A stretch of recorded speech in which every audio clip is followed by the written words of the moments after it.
जैसे कि पता होगा आपको NDTSSB ने आपके जो नोटिफिकेशन है वो निकाल दिया है। तो उसमें जो सिलेबस है, जो आपको सिलेबस को पता होगा, नहीं पता है तो देख लो।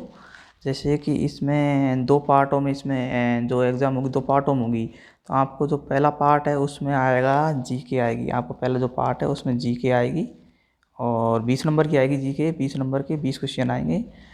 और जो रीजनिंग है वो 20 नंबर के 20 क्वेश्चन आएंगे। और गणित है आपको वो 20 क्वेश्चन आएंगे 20 नंबर के, जिसमें जो नंबर सिस्टम है वो बहुत ज़्यादा देखने को मिलेगा आपको। नंबर सिस्टम से काफ़ी अच्छे सवाल मिलेंगे।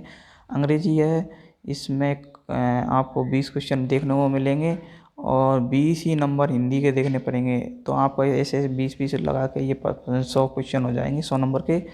और इसमें से आपको अगर आप जर्नल में हैं तो आपको कम से मिनिमम 40% अंक लाने होंगे, जब ही आपकी दूसरा पार्ट चेक होगा। अगर आप ओबीसी में, अगर आप किसमें ओबीसी दिल्ली में हैं तो आप 35% लाना होगा।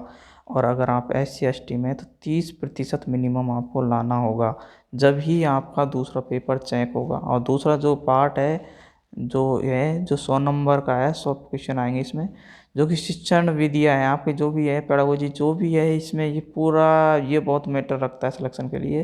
तो इसमें आपको पूरा शिक्षण विधि आएगी, तो आपको ये अच्छी तरह से कर लेनी है। जो भी है क्वेश्चन, ये जो पेपर होगा ये 2 घंटे का पेपर होगा। इसमें आपको 200 क्वेश्चन करने होंगे अटैम्प्ट। तो आपको स्पीड, आपको अच्छी खासी स्पीड रखनी होगी। देख लो, आपको 200 क्वेश्चनों के लिए 2 घंटा, मतलब कि आपको एक क्वेश्चन के लिए बहुत कम समय मिलेगा। तो हाँ, इसमें नेगेटिव मार्किंग भी है। नेगेटिव मार्किंग केवी में नहीं थी, इसमें नेगेटिव मार्किंग होगी 0.25 की रहेगी। इसमें नेगेटिव मार्किंग 1 मतलब कि 1/4 नेगेटिव मार्किंग रहेगी आपकी। तो इस प्रकार आपको है, पहला जो पार्ट है ये जो है ये आपको करना ही होगा क्वालिफाई, जब ही आपका दूसरा पार्ट चेक होगा। नहीं तो वरना आप पहला पार्ट से क्वालिफाई नहीं होगा तो आप दूसरे पार्ट का आपका चेक नहीं होगा, आपकी कॉपी चेक नहीं की जाएगी और आपको पास नहीं होंगी, मतलब कुछ भी आपका रिजल्ट नहीं आएगा। लेकिन जो भी है, जैसे कि आपको पता होगा, जो नेगेटिव मार्किंग है, जो कि दिल्ली की दिल्ली में केवी में आई, उसमें नेगेटिव मार्किंग नहीं थी। जो DSSB में है, तो आपको इसमें लिख रखा है DSSB परीक्षा में गलत उत्तर के लिए 0.25 अंक काटे जाएंगे। ये आपकी नेगेटिव मार्किंग होगी। आपको 1/4 मतलब कि नेगेटिव मार्किंग है आपकी। तो इसलिए आपको नेगेटिव मार्किंग से भी बचना है। और जो आपकी जर्नल है उनको 40% तो लेना ही है। और जो दिल्ली है, OBC वाले दिल्ली वाले को ही लिए है।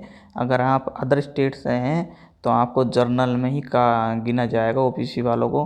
अगर आप दिल्ली से हैं तो आप दिल्ली वाले OBC में आएंगे। तो आपको 35% तो लेना ही होगा OBC वालों दिल्ली वालों के लिए। बाहर वालों को नहीं, बाहर वाले तो आप जर्नल में ही काउंट होंगे। और SC/ST OBC ST/SC और ये PW है, ये अदर स्टेट के भी इसी SC/ST OBC में आएंगे, दिल्ली की हो चाहे अदर स्टेट से हो। हाँ, इनका सर्टिफिकेट होना चाहिए। तो इसलिए देख, और जो TGT का है उसका पहला पेपर PRT की तरह ही होगा। जैसे कि कोई GK है, रीजनिंग है, मैथ है, इंग्लिश है, अंग्रेजी है, और ये भी 2 घंटे का ही होगा। और जो दूसरा पार्ट है आपका, जो दूसरा पार्ट होगा वो आपका 100 नंबर का होगा, जिसमें कि सब्जेक्ट पे जानना है आपको। सब्जेक्ट पूछा जाएगा, 85% सब्जेक्ट आएगा और 15% आपसे पेडागोजी पूछी जाएगी। ये लगभग है आपका।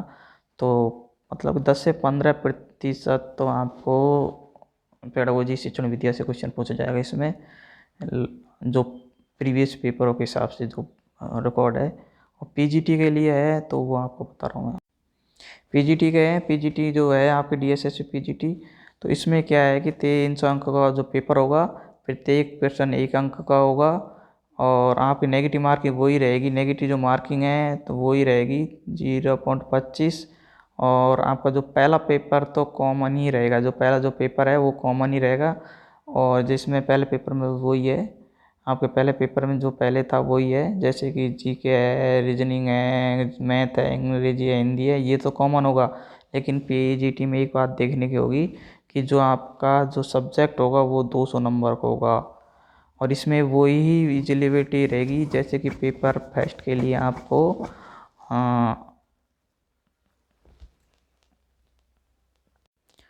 पेपर फर्स्ट में आपको 40 लेने हैं अगर जर्नल से हैं, और SC ST से हैं तो आपको 30%, OBC से है तो आपको 35% लाने हैं। OBC मतलब दिल्ली वाले OBC, अदर OBC स्टेट के आपको जर्नल में लिया जाएगा।